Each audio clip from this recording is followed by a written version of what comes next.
Hello, in this lecture, we're going to be talking about different strategies for identifying and analyzing rhetorical strategies, especially as we're working towards writing a rhetorical analysis of an argument. So before we get into the specific rhetorical strategies, you do want to note that one of the assignments this week is to fill out the rhetorical strategies and primary appeals worksheet. So if you have not already, I do recommend reviewing that assignment and getting the worksheet out because the answers will be discussed throughout the course of this lecture. So you can kill two birds with one stone, essentially. So as we're getting into our discussion of rhetorical strategies, it's really important to note that when we're thinking of rhetorical strategies, we're thinking about the different choices, the different moves an author makes in order to appeal to the audience as effectively as possible.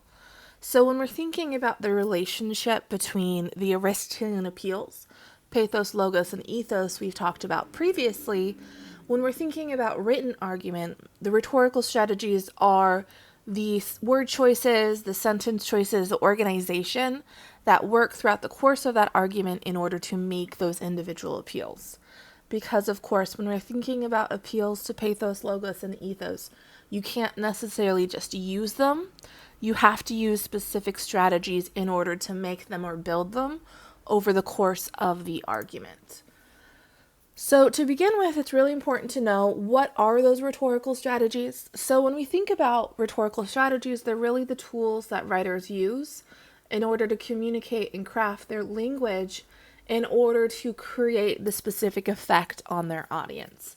So of course, when we think about rhetorical strategies, they really differ depending on the type of argument that is being made. So when we're talking about visual arguments and the visual rhetoric, the rhetorical strategies that are used there really revolve around imagery, word choices, and framing.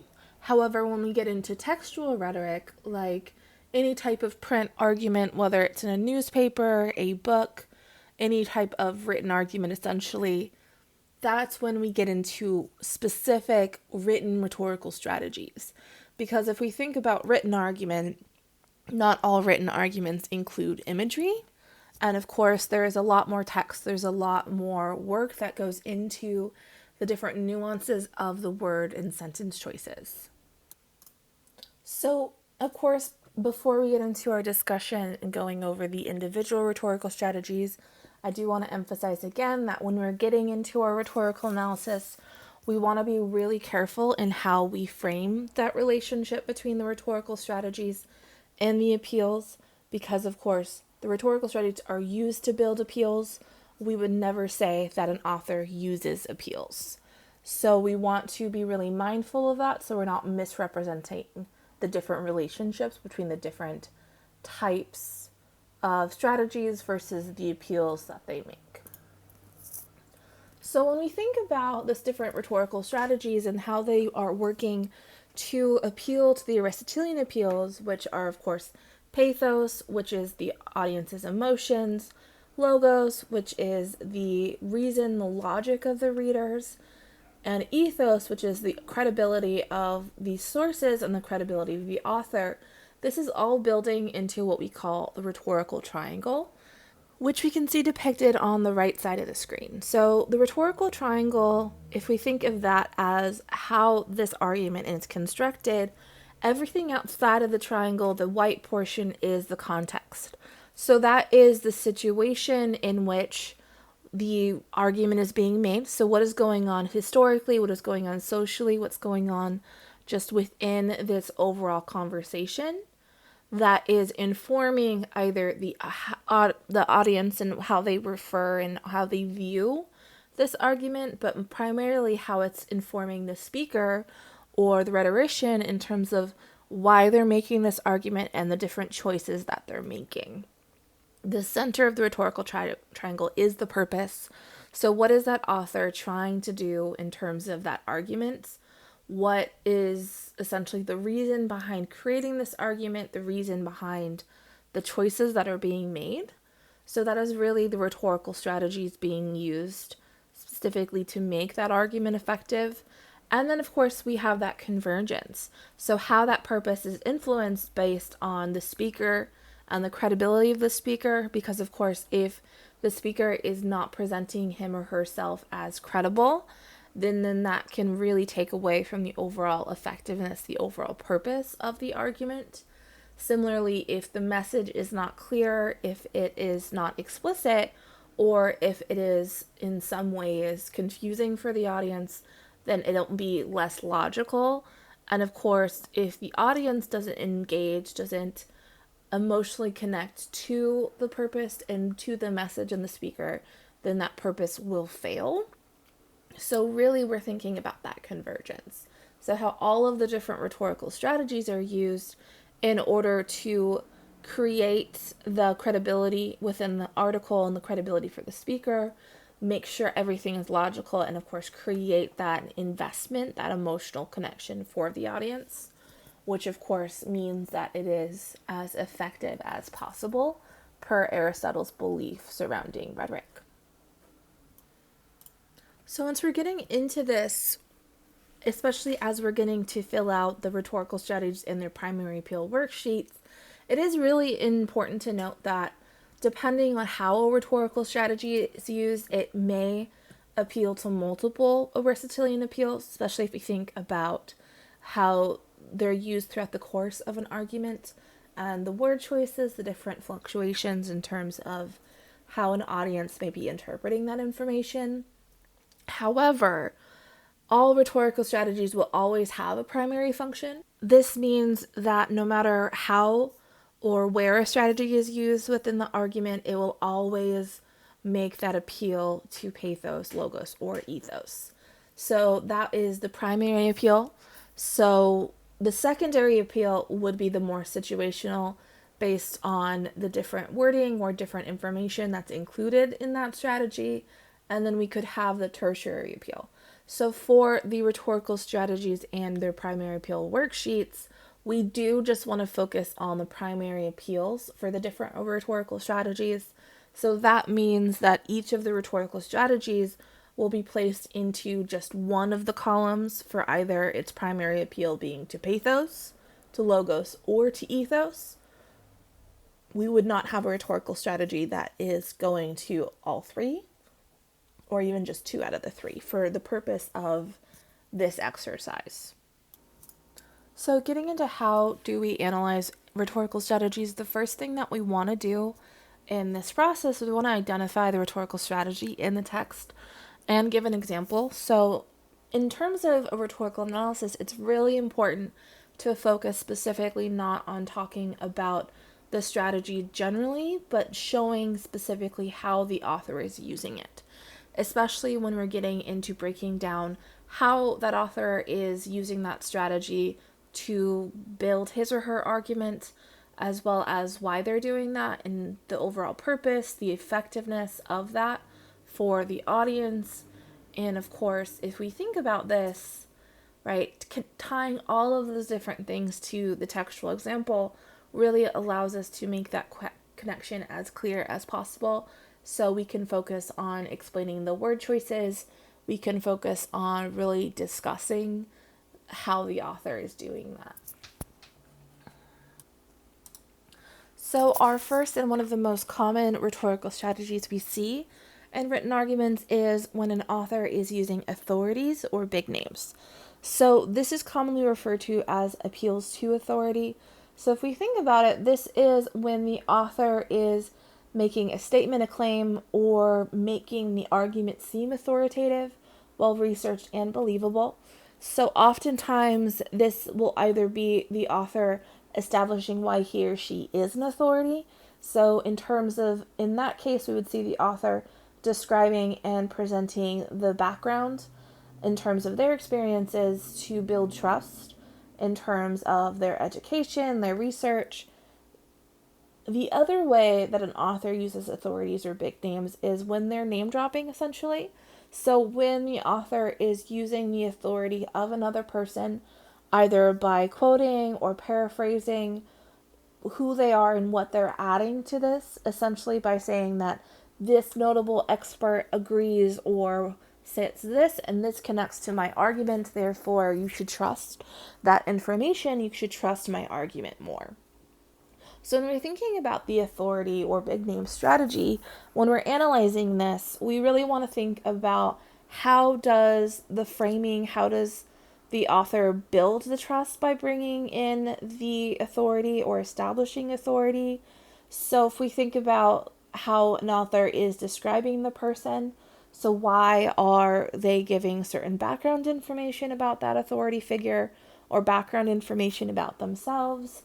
Or even if they choose a name that is recognizable and that is well known just for the audience in general, then that's something we can discuss in terms of why they're using that specific well known name.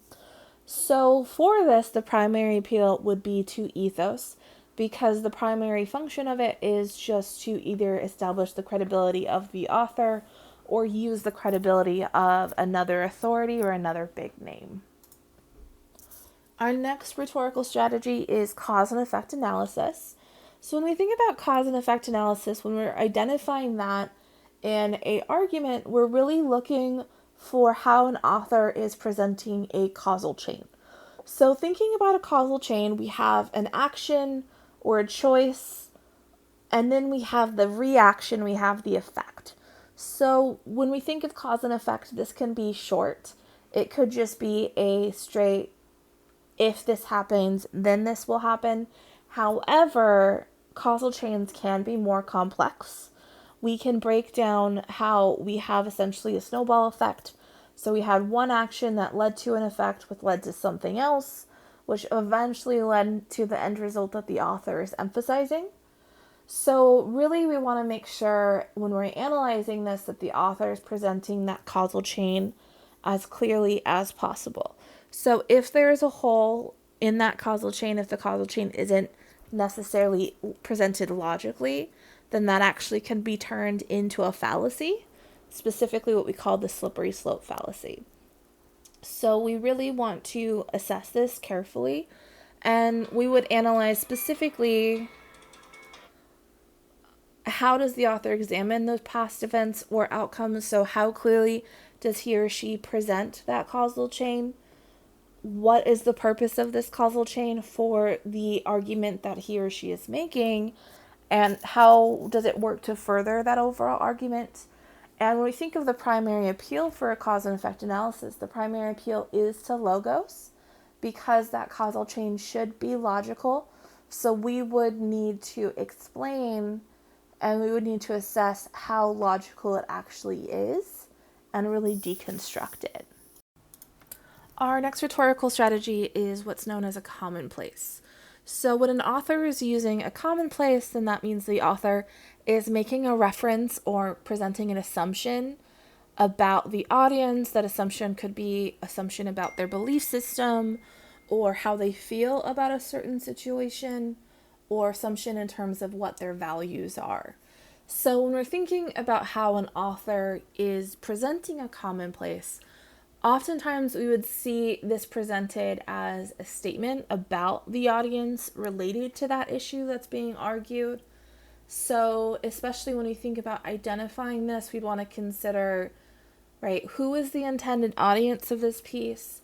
Is that assumption true for them, or is it too generalized? Because of course, when we're thinking about the assumptions an author is making, not all assumptions are legitimate. Some may be too biased. And then we would consider, what does this present about the assumptions or beliefs for the speaker, right, in terms of how we would trust them or not trust them based on the assumption the speaker used for this commonplace. And we would want to assess, does this commonplace further the argument or does it take away from the argument? So when we think about the primary appeal for a commonplace, because it's really emphasizing the connection to the audience, that's the overall purpose, trying to get the audience to see that the author understands them or where they're coming from or what they believe. So that is primarily appealing to pathos, because when we can relate to something or someone, then that is relating to the emotional appeal. Our next rhetorical strategy is a comparison and contrast. So this is when an author is discussing the similarities or the differences and or actually the differences between two subjects. So when we think about compare and contrast, while an author doesn't have to show both the similarities and differences, we really want to think about the subjects that are being compared. So when you think about a comparison, they need to have two subjects specifically that are relatable in some way. So when an author is presenting that comparison, it needs to make sense that the author is comparing these two subjects. So for instance, we couldn't compare religion to mammals because those are two very different things. One of them is an idea, the other one is a thing, if we think about animals. So that would just be an illogical comparison. So that's really what we want to deconstruct. And once we've identified that comparison and we've assessed it, we really want to think about why is the author making this comparison? How does it further his or her arguments? And if the primary appeal for this would be an appeal to logos, if an author is comparing two logical subjects. Our next rhetorical strategy is definition. So definition as a rhetorical strategy does not mean that an author is simply presenting a dictionary definition of a specific word or term. So often as a strategy, the author will specifically craft their own definition and try to make it as specialized for their purposes as possible, especially depending on if the specific term is abstract or if they're using it in a way that is different from the dictionary definition. So when we're thinking about definition, we really want to think about how the author is forming that definition. What are the specific word choices that the author is making in order to emphasize his or her usage? And overall, we really want to see how logical that definition is. So the audience especially can understand how the author is using it moving forward throughout the course of the argument, especially so the definition is emphasizing and benefiting the argument that is being made. So for this, because it is really supposed to be logical, the primary appeal would be to logos. However, when you think about different word choices having positive or negative connotations, then that would mean that the secondary appeal for definition would be an appeal to pathos. Because, of course, depending on the framing and how that author is crafting that definition, there could be an emotional connection that he or she is connecting to that term, or how that author is using that term, which can really help to build that appeal. Our next rhetorical strategy is one of the most commonly used rhetorical strategies, primarily because description is one of our basic writing modes. So description is really how an author is using sensory perceptions of a person, place, or thing to benefit his or her argument. So we really want to consider how is the author using description to create positive or negative connotations about what he or she is talking about. How does it create the tone, the pacing of the overall argument, and how is that benefiting the emotional reaction that the audience may have based on the descriptions used? So when we think about description, the primary appeal would be to pathos because of the nuances, because of the connotations of words in descriptions. Our next rhetorical strategy is division and classification. So of rhetorical strategies, this one is largely organizational. So this occurs when an author is dividing a whole into parts or sorting the different categories of their argument. So if we think about division and classification, this can appear in an argument in two different ways. One way that an author uses division and classification is by using subheadings. So by really having headings dispersed and separating the different sections within their argument, that is dividing them and classifying what they're discussing in the individual sections. So that can really help the audience follow along better, make them essentially be able to identify the main points, the claims, a little bit easier. And another way that an author can use division and classification is when they are specifying a specific topic. So when we're taking a broad term, a broad subject, and then they're making it more concrete, so making it simpler by classifying the different types, so they're not just talking about the broad topic by itself. So this as an organizational term can really classify the differences for that subject. For instance, say you're writing a paper on freedom. So freedom is a relatively broad term, it's abstract. So if we really wanted to divide and classify our discussion of freedom, we can divide the different types of freedom and create different categories so that we can address them one at a time instead of being too broad, too general, and talking about freedom as a whole. So I can have a paragraph focusing on freedom of speech. I can have a paragraph focused on freedom of religion. And then I can have a paragraph focused on freedom of autonomy. And that really can help me break down and explain the different types and explain what freedom is in a more concrete way for the audience to follow. So because this strategy is very organizational, it's about adding clarity for subjects that are broad or complicated. The primary appeal for division and classification is an appeal to logos, because the overall reason an author is using it is to make that overall argument more logical and more easy to follow if we think about the different claims, the different points that he or she is presenting. So moving forward, exemplification is one of the most general types of rhetorical strategies, especially since when we're thinking of exemplification, there are a lot of different ways that an author uses exemplification, because exemplification as a strategy, that simply means that the author is providing examples or cases in point to illustrate his or her ideas or claims. So thinking about this, we would be looking for the different examples that an author lists, or facts or statistics, studies from different organization, or if they're using an anecdote, or if they're using a quote from somebody, all of those would fall under exemplification. So really broadly, exemplification is really tied to evidence for the argument that's being made. So when we're analyzing exemplification, we really want to consider how the author is using this to build his or her argument. How effective is this exemplification at illustrating the points that the author is making? And how effective is that for readers in terms of persuading them? So exemplification, because typically we do have a lot of it over the course of an argument, is primarily appealing to logos. So all of the exemplification used should be logical, should have a clear connection to the argument that the author is making over the course of his or her article.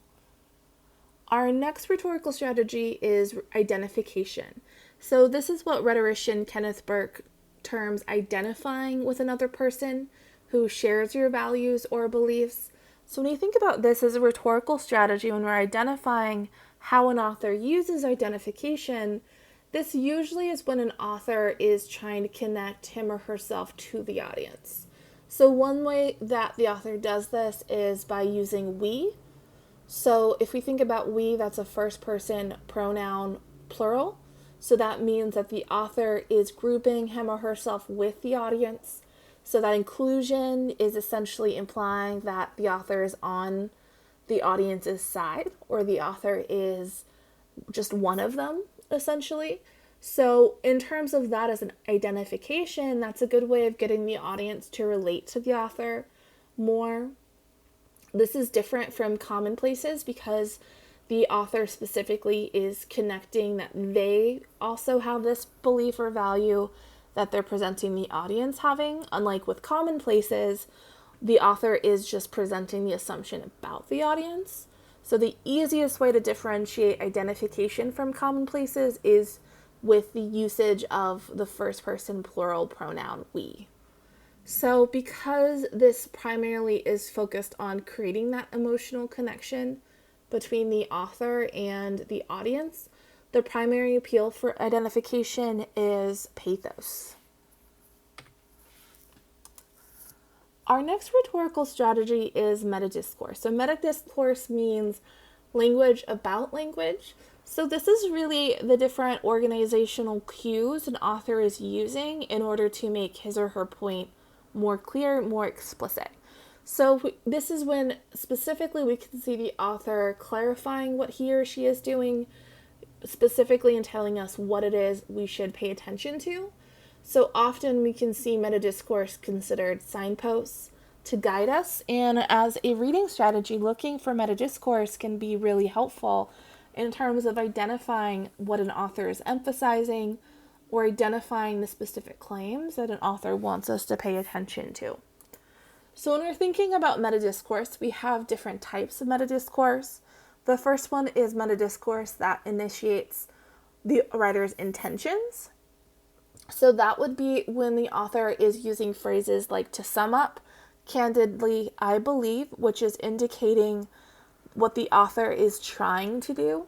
So if we think about to sum up, that as an introductory phrase, when that is used in an argument, that means the author is indicating for readers that they are presenting a conclusion, that they are then wrapping up the argument that he or she is making. Candidly, on the other hand, is showing the intention in terms of presenting the author as frank or honest. So we use that word when you're trying to tell the audience that you're being as honest as possible with them. And then I believe is a statement that's pretty explicitly showing what the author's intention is in terms of where they are in terms of the argument. So an I believe statement is very explicit in showing the author's bias. The next, and probably one of the most unconscious types of metadiscourse, is metadiscourse that shows the writer's confidence.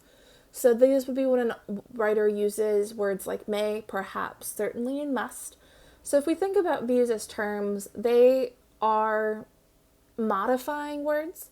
So they really show the scope in which how concrete the author is about the statements that he or she is making. So if we think about may, that's kind of passive, so it could happen. So something may occur, but there is presenting some doubt, so it's not definitive. Perhaps is very similar in terms of it could happen, it could not happen.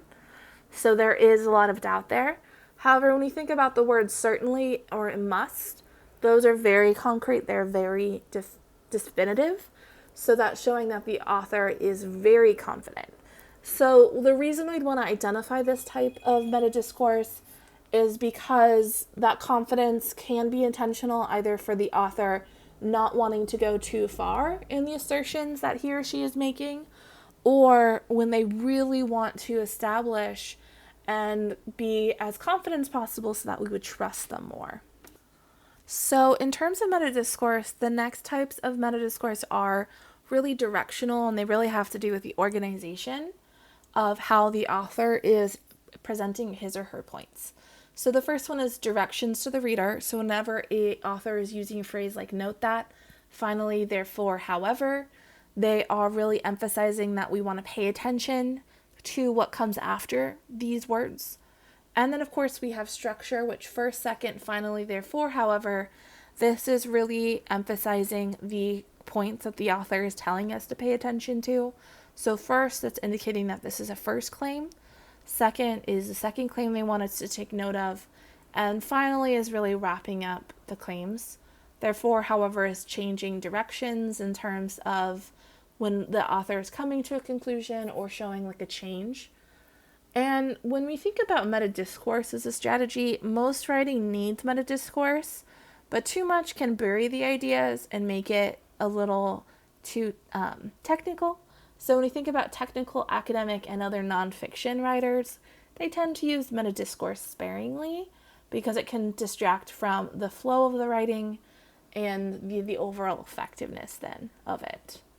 Especially when we think about certain arguments where if you're being too heavy-handed with metadiscourse, you are being too explicit and the audience may essentially disagree with you more. Moving to rhetorical strategies like metaphors, similes, and analogies, this is commonly referred to as figurative language. So when we think about this is a comparison between two unlike subjects in order to emphasize and make one of them more concrete, more familiar for the audience. So when we think about one of the most common ones would be a simile, which is a type of analogy using like or as. So when we think about that, we really want to deconstruct how that figurative language is connecting to the overall arguments. So what are the two things being compared? And of course, what is the author trying to say through that comparison? So figurative language, typically this would be limited to about a sentence. So it's much shorter than compare and contrast in terms of the length in an essay.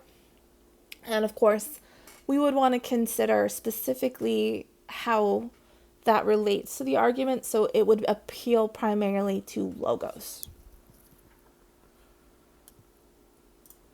So motive as a rhetorical strategy is when an author is referencing specifically the motives of his or her opponent or the motives of a certain group of people, like an organization, as an example. So when we think about an author using motive, we'd be looking for statements or implications that they're presenting about their opponent or about a corporation.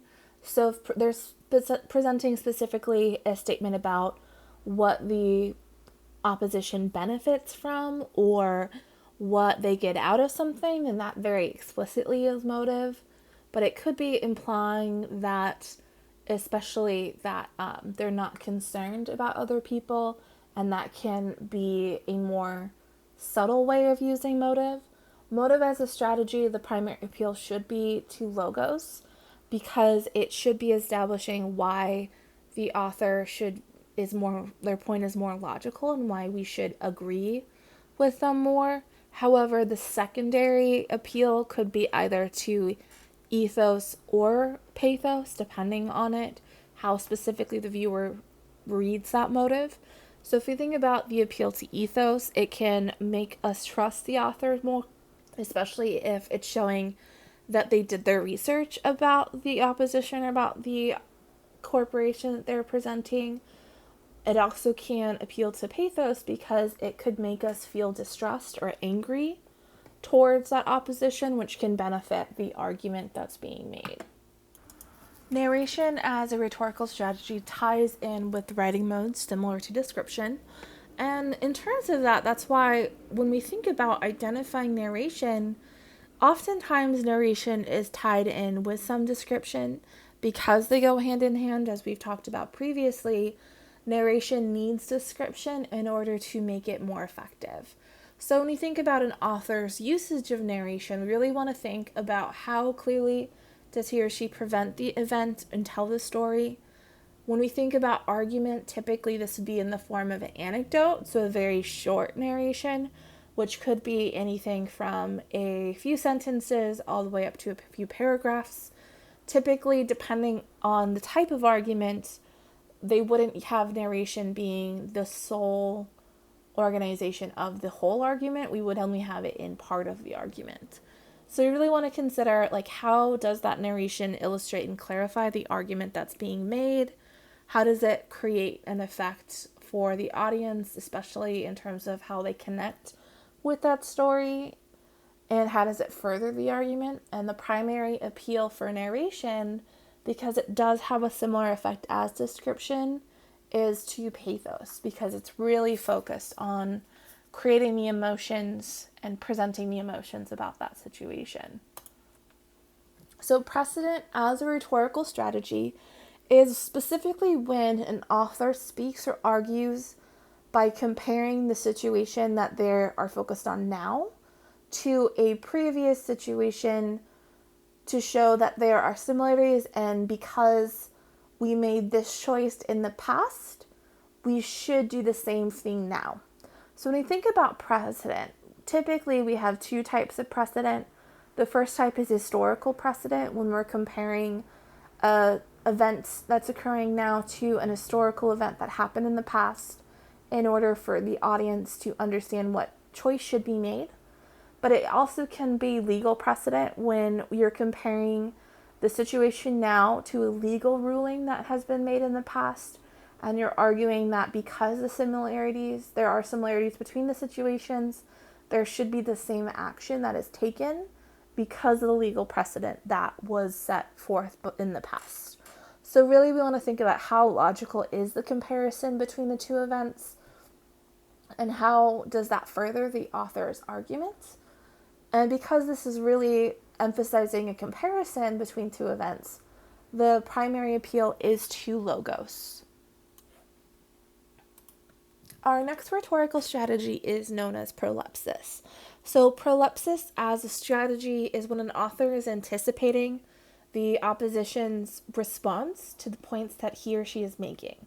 So this is really using the assumption that our readers are interacting and considering and thinking and questioning the points that we're making as they're reading and engaging with the argument. So prolepsis is a really good strategy because it is showing that you've anticipated the thoughts of the opposition, the thoughts of the readers, so that you can present a rebuttal, present a counter argument to convince them and help to persuade them to agree with your stance. So prolepsis, in terms of how that's organized, typically it starts with an acknowledgement of what the opposition or what the reader may be thinking about that topic or be considering about this issue, before it transitions and ends with a claim and a point and evidence that really helps the author to further his or her point. So the biggest and most important thing with prolepsis when we're thinking about how logical, how effective it is ending specifically by connecting back to the author's argument. You never want to end with the opposition and the point that he or she is presenting. Typically, when you do make the acknowledgement, it's going to be brief, going to be about a sentence, and the real kind of bulk of a prolepsis is going to be on how that author is disproving that point or presenting a claim connected to his or her argument. So because the purpose of prolepsis is to anticipate the opposition's response, this is a strategy. The primary appeal is to ethos. So it's showing that the author is putting the thought, putting the work into it. So that's going to make the audience trust them more because the author is paying attention to how they're viewing the different points that are being presented. The secondary appeal would be to logos, but the most important thing if we think about appeals to ethos, of the few strategies that primarily appeal to ethos, prolepsis is often seen as one of the most effective. So process analysis as a rhetorical strategy, that is when an author is specifically explaining to a reader how to do something or how something happens. So it's very similar to cause and effect, however, it's more instructional. So instead of focused on a scenario, process analysis often presents the different steps. So it's really important for us to consider how clear are those steps broken down for the audience. How clear is it in terms of the audience going to be able to follow along and be able to understand that process or duplicate that process. So really, if we think about process analysis, it needs to be logical. Therefore, the primary appeal is to logos. Our next rhetorical strategy is what's known as a rhetorical question. So when you think about a rhetorical question, this is a question that's designed to have one correct answer. So when an author is leading their audience into a specific position, they often would use rhetorical questions in order to reinforce that agreement. So typically a rhetorical question will come later in an argument in order to reconnect to claims that have been previously presented and evidence that have been previously presented in order to show that agreement so that the audience ends on the point that the author was wanting to emphasize. Typically, we would never begin an argument with a rhetorical question just because that can be really organizationally ineffective if the author isn't specifically leading the audience into the correct answer. If the audience answers incorrectly at first, then that can set up a disagreement throughout the course of the argument.